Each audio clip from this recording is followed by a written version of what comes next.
gwleidyddiaeth oedd yn priodas ni arglwyddus.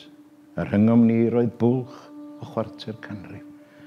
Fel dyn yr arfer, mae'n sail i gyngrair a chytgord gwledydd, cyd odde, cyd adeiladu. Ond 4 blynedd wedyn pan ddeithos ti yn wyru i eryri fel Bedwen a Rian ir, fe droes yng nghalon i'n sydyn, megis pe gwelswn y greol. I mi roedd goleuni lle y troedit. Omygais fystyr dandod rhag dy ddychryn.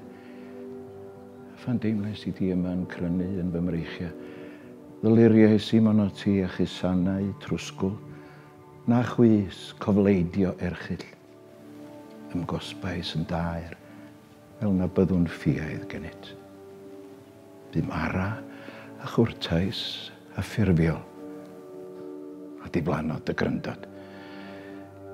Daeth y stafell hon i ti'n gartre, a minnau'n rhan i dri anghynes o'r dodrem.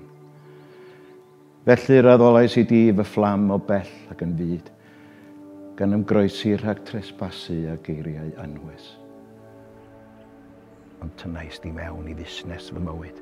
Trefnais fy nhi am tylwyth a am teyrnas wrth y gyngor, a rhoi fy menydd ysblenydd ddehangder swydd. Cofiaf y pnawn y deithos dod wrth y dad, oedd lys genhadaeth gynta. Oedd y mywyd i mewn berig y tro hwnnw. 15 oed, dwedda ti. Dafydd y fab Pryn Davies. Deithos adre am heiniau si a thywysogaeth Dafydd yn ddiogel dan dywregus.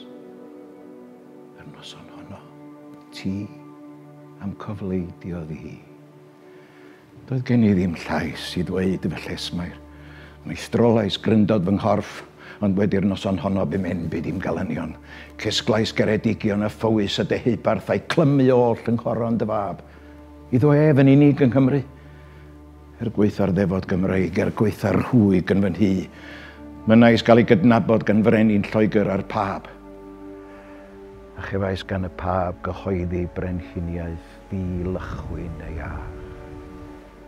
Hyn oll a benserniais. Fy nheml ydoedd i ti.